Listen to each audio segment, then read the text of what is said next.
is a 1985 Lamborghini Jalpa, and it is the forgotten and very quirky entry-level model in Lamborghini's lineup. Long before the Gallardo and the Huracan, there was this, the Jalpa, which was the entry-level model throughout the 1980s beneath the Countach in Lamborghini's lineup. The Jalpa is tremendously rare, and today I'm going to review it. Before I get started, be sure to check out Cars and Bids, which is my enthusiast car auction website for cool cars from the modern era. We've sold some amazing cars recently on Cars and Bids, including this Land Rover Discovery Camel Trophy participant vehicle, which sold for $90,000, this BMW 740i with an engine and manual transmission swap from an M5, which sold for over $28,000, and this Mercedes R63 AMG, which sold for over $38,000, the V8 minivan. If you're looking to sell your cool car from the modern era, Cars and Bids is the place to do it. You'll get the most views and the most bids and interest on your car. And if you're looking to buy a cool car from the modern era, check out Cars and Bids with daily auctions and great selection at carsandbids.com. I've borrowed this Jalpa from a viewer here in San Diego, and I'm going to start with a little overview.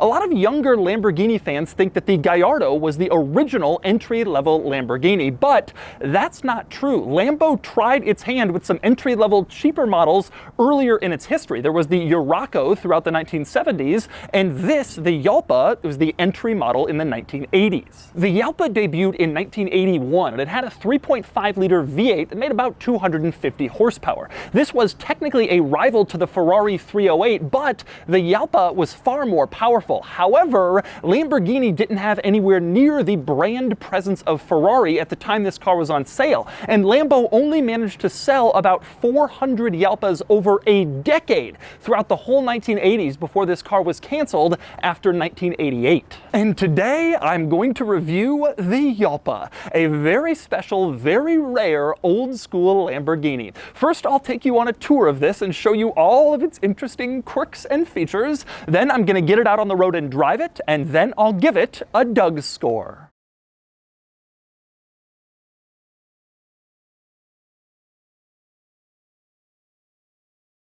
Alright, I'm going to start the quirks and features of the Jalpa by getting in. The door handle is right here, this silver piece, facing the opposite direction that it should be for right-handed people to easily open it, which of course is most of the population. But if you twist your hand all the way around, you can open up the door and enter the ergonomic disaster that is the Lamborghini Jalpa. Let's get started. Indeed, you climb inside this car and you start to realize pretty quickly that nothing is exactly where it should be or where you'd expect. Take, for example, the climate vents.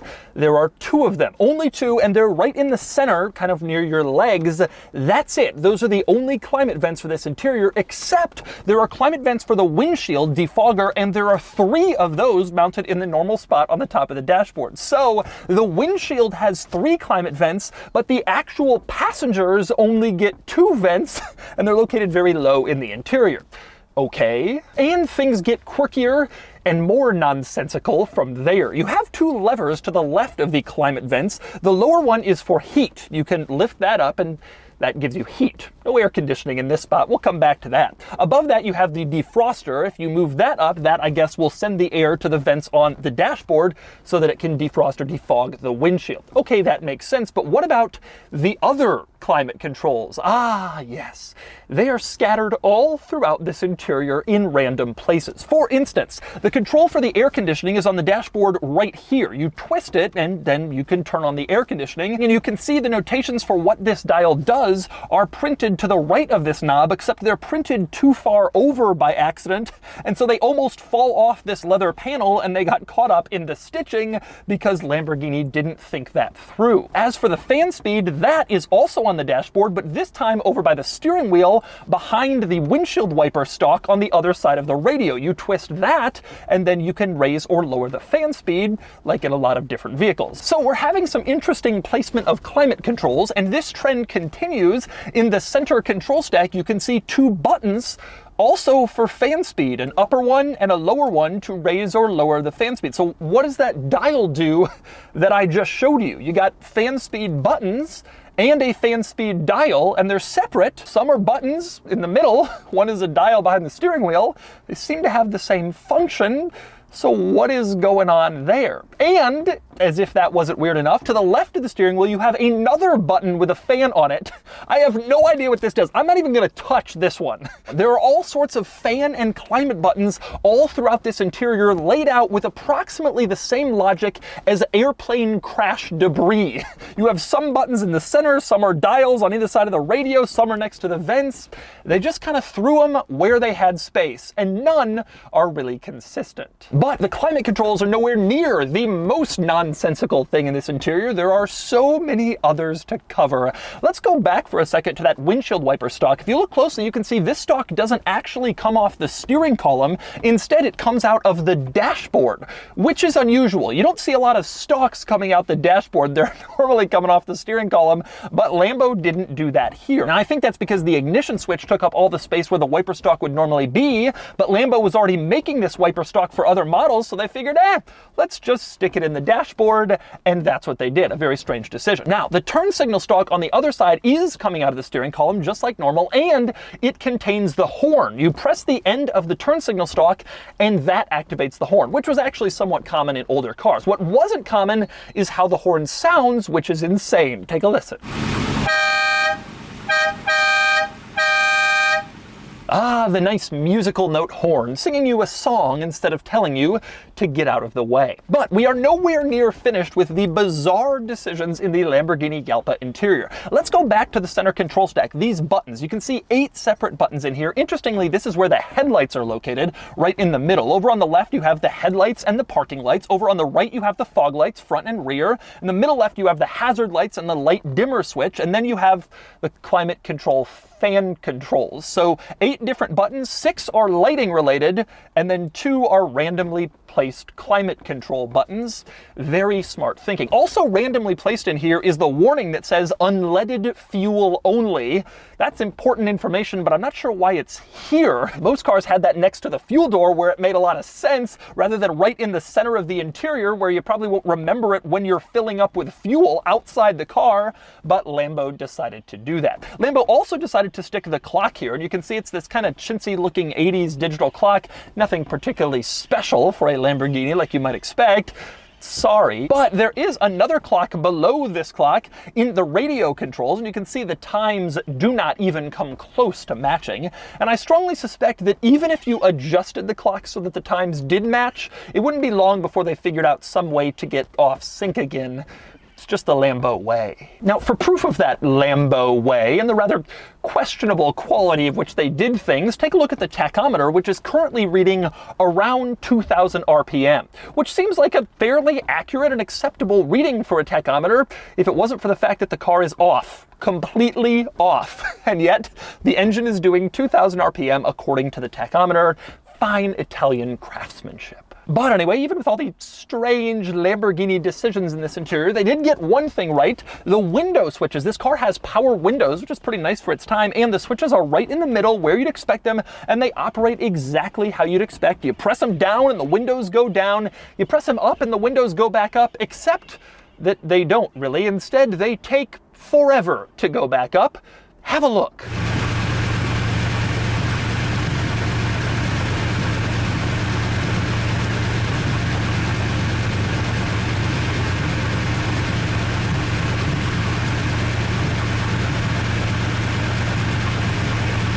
And so, just when you thought they got something right with the placement of the window switches, that is the state of the windows. And there are some other interesting decisions in this center console. For instance, this car has a dogleg shift pattern, which means that first is down and to the left rather than up and to the left like in most cars. Instead, up and to the left you have reverse, which is a bit of an issue because you don't want to accidentally hit reverse when you're trying to shift into first. Now, fortunately, Lamborghini thought of this, and there's this little lockout mechanism. You can move this little switch over and it will prevent the transmission lever from going into reverse unless you move the switch. The only problem here is this lockout is just manual, which means that you have to put it in place after you shift out of reverse. So if you forget, then it doesn't really have any purpose and you'll shift into reverse accidentally, which is what the lockout is trying to prevent, because it's just not really all that good. And speaking of some bizarre lever and switch decisions, to the left of the steering wheel, way over to the side, you have the power mirror control. Nice to see this car has power mirrors, but you can see it was an absolute afterthought.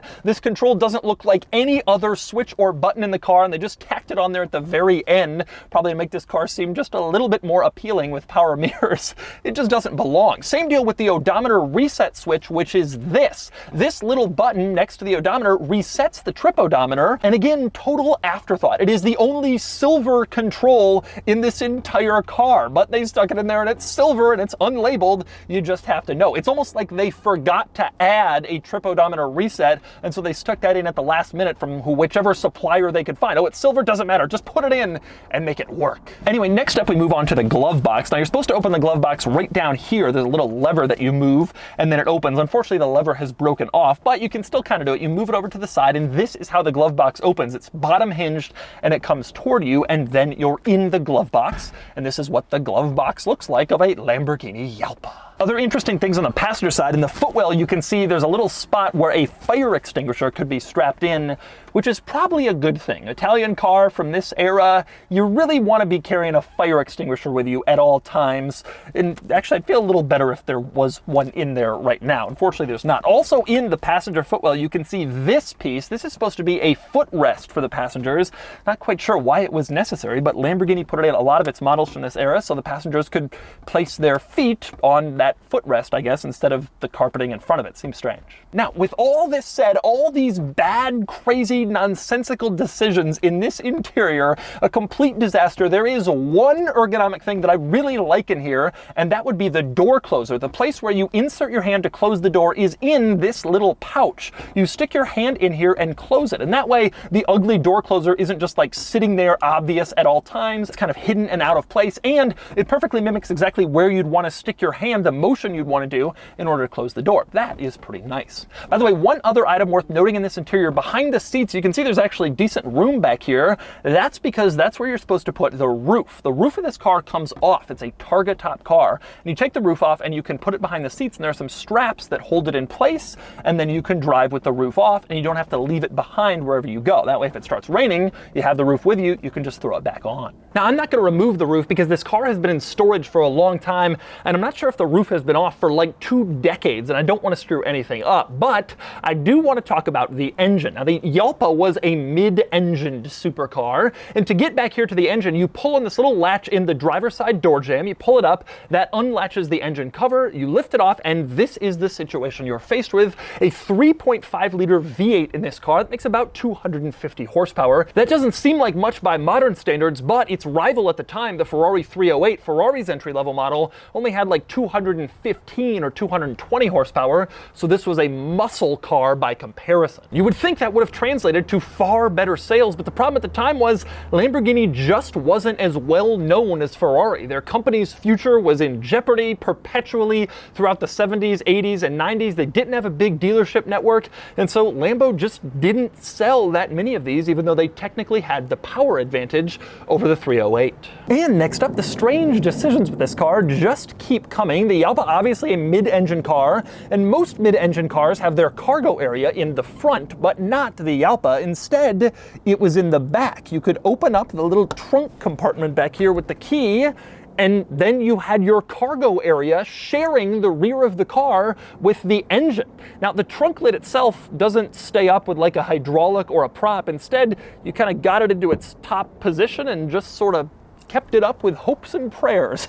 But when it is up, you can see both rear compartments up, the engine compartment and the cargo compartment in the back in this car. Now, the cargo area back here is surprisingly large, actually. You have a lot of space back here, which is one reason why Lambo may have put the cargo area in the back instead of the front. There's just more space. I mean, you do have room for some good storage back here, even compared to modern exotic sports cars. And next up, around the rear of the Jalpa, let's talk badging. I've always loved the Jalpa badge back here. It looks so 1980s, just unbelievably 1980s font and design. It clearly indicates what era this car came from, in case you couldn't tell with everything else, although it's pretty obvious. I also want to talk pronunciation.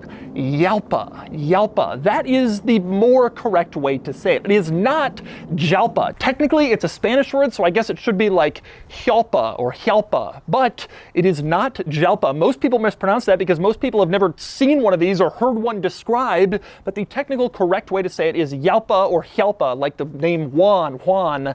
That's how you say that word, not Jalpa. But anyway, back to this car's 1980s-ness, the badge design in back, but also its most distinctive 1980s feature was the headlights. This car has pop-up headlights, as a lot of sports cars did back in the 80s. You can see right now they are in the down position, but if you turn on the lights, you can see they pop up, and then the lights are on, and then of course you can see better at night. That is, after all, the purpose of headlights. You can of course put the headlights back down, and then they go back down, and the car has a more aerodynamic shape, and you can put them up or down and play with this kind of novel feature today, although it was pretty common of a lot of sports cars in the 1980s and the early 90s. And finally, since I'm on the outside of the Jalpa, let's talk styling. This car has a very 1980s look to it, this wedge shape like a lot of 80s exotic cars had. You have no curves anywhere on this design like you started to see in the 90s exotic cars. It's a very, very 80s look in this car, certainly dates itself based on its styling and appearance, if the 80s looking badge didn't already tell you. Now, like I mentioned, this was the base model in Lamborghini's lineup back in the 1980s when the Countach was the car that everybody wanted. That was the hot, crazy, exciting Lambo that got all the magazine covers, and this always kind of played second fiddle to that, and Lamborghini just was never as successful with this car as they were with the crazier styled, more aggressive, more powerful, higher performance Countach. This was always sort of the baby Lambo, which frankly it was. As a result, Lamborghini only sold about 400 of these over an 8-year production span. They are tremendously uncommon cars, and they're starting to see their values go up. As other vintage Lamborghinis are getting more valuable, these, which once sold for $25,000, $35,000, are now trading in the high 80, 90, low 100, 120 range because they're just becoming desirable and they're hard to find. And by the way, speaking of pricing, back when this car was new, it was around $65,000, which translates to about $130,000 in today's money. Compare that to a new Huracan, which is the new version of this car. That starts around $210,000 before many, many additional options. So this was kind of a bargain, at least by modern standards. And so those are the quirks and features of the Lamborghini Jalpa. Now it's time to get it out on the road and see how it drives. All right, driving the Jalpa. This is an experience. This is one of the ultimate perks of my job. I love driving all the new stuff and checking out what's new and interesting, but these old cars that are incredibly rare and have a totally bizarre experience, this is where the most interesting stuff is. Now, the story of this car is almost unbelievable. You may have seen in the video that the plates expired in the 90s. The car has very old tires on it. The owner told me that he bought this car in the late 90s. He was given a $25,000 bonus at work, and he went to the Lamborghini dealership here in La Jolla and he said, what can I get for 25 grand? And they had the Jalpa, and he bought it and he's had it ever since, but it was in storage for the last 20 years. He had a kid, he got busy, whatever, and only in the last year has he decided to take it out and get it back into nice shape and get it running again. And frankly, it's pretty good for a car that's been stored for this long. It feels like it's driving pretty well, and it's in fantastic cosmetic shape inside and out. So what is it like to drive the Jalpa? Well, it is nothing like driving a modern exotic car. There's a fairly heavy clutch, although not as heavy as I was expecting given other exotics from this era. You also have surprising amount of room in here. I say surprising because a lot of these exotics from this era were very tiny inside, including some Lambos that I've driven that were older than this car, but someone must have said to Lambo, many customers I'm sure complained, hey, I can't even fit in this thing, and so Lambo made it more user-friendly, basically. It actually is not that easy to drive. The steering is also not that heavy, which is pretty impressive because it doesn't feel like power steering. And then you have a not that heavy clutch. You have a gated shifter, which is always, of course, pretty cool. The owner told me that when he's driving it around, everybody thinks that it's a Pantera. And I never put that together because to me, they're very distinctive cars. but it does kind of have a Pantera look to it, to be totally honest. Now, I don't want it to push it too hard on these old tires, and the brakes also feel, now I wouldn't call them old, and the owner has really mechanically refurbished the car, and I suspect it's running well, but I think that the brakes just are not that good. I think that's just sort of a reality of exotic cars from this era. It just doesn't feel like modern cars do. Getting on the highway here, man, it sounds so good. I know it's just a V8, and it was sort of the baby Lamborghini of its day, but it sounds, this is such an interesting and cool car. I would absolutely freak out if I saw one of these on the road. You know, most people have no idea what it is, or they think it's a Pantera, it's some old car, whatever. I know how rare the Jalpa is. I've never seen one randomly, just driving around, never in my life. And so this is a pretty special occasion, frankly. This car has some vibration through the steering wheel, undoubtedly a result of the old tires, and also the fact that it is a 40-year-old Lamborghini. And I bet even if you got it into perfect shape, it would have some vibration through the wheel. The thing I love about cars like this is they just feel like such an amazing sense of occasion. Modern Lamborghinis are cool, don't get me wrong, I love the Huracan, which is basically the modern equivalent of this. But this thing shifting the gears and smelling, I mean, it smells like fuel oil, all these older Lambos do, Italian cars in general. And that's just cool. I don't know. I think it's such a neat experience. This car is just so cool. These are now selling for real money. I think a really nice one, which this isn't, but it's pretty nice. I think in a long-term owner, which is cool. I think a really nice one is probably in the low 100s, maybe 120, 130 for a good one. Kind of a rough one, probably in the 80s, 90s. This one's probably somewhere in the middle, but that's a pretty good number considering, I mean, I remember for years these were $25,000, $35,000 cars. Nobody wanted anything to do with like the crappy Lambo. Everybody wanted the Countach, nobody wanted this. But now that Countaches are unaffordable and now that Lamborghini Star is on the rise, these are becoming more valued and more special. Really love the old school engine sound. Of course, really love shifting the gears myself and through the gated shifter, which feels great. It's just this vintage experience that you can't really get anymore in a modern car. And so nobody really cares if this is the fastest thing on the road. It's just fun. It's just neat. And so that's the Lamborghini Jalpa. This is a rare, special, and exciting old school Lamborghini and an often forgotten one by most car enthusiasts, but I like the weird cars, and this is certainly one of the weird cars, especially from a Lamborghini perspective. And frankly, this car is pretty exciting to drive and thrilling to look at. Anyway, now it's time to give the Jalpa a Doug's score.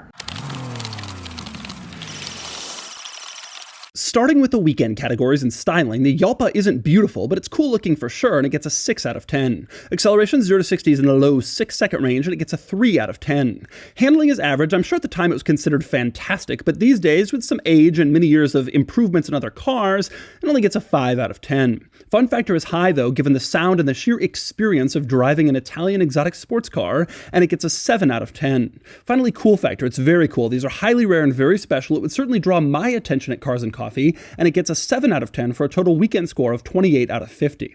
Next up are the daily categories and features. It has only the basics, and it gets a 2 out of 10. Comfort is fine, though. It's a bit cramped and not exactly luxurious, and it gets a 3 out of 10. Quality is poor. Everything works, and it's fine, but the interior isn't nice. Reliability is well known to be problematic, and you wouldn't want to trust this car on any long trip. It gets a 3 out of 10. Practicality is normal for a car like this, and it gets a 2 out of 10. Finally, value, and I think these are still undervalued given the low production numbers and the cool old school Italian driving experience. It gets a 7 out of 10 for a total daily score of 17 out of 50. Added up, and the Doug score is 45 out of 100, which places it here against some similar cars. I've never reviewed a Ferrari 308, but I've driven them, and I like the Jalpa a bit better, but the 308 is more reliable and it has a more classic look. Ultimately, the Jalpa is a rare and special car that we'll continue to appreciate as it's just hard to find one, and more people want that old school Italian car feel. And you're supposed to stick the roof behind the seats, and that way you could... and the door doesn't stay open either.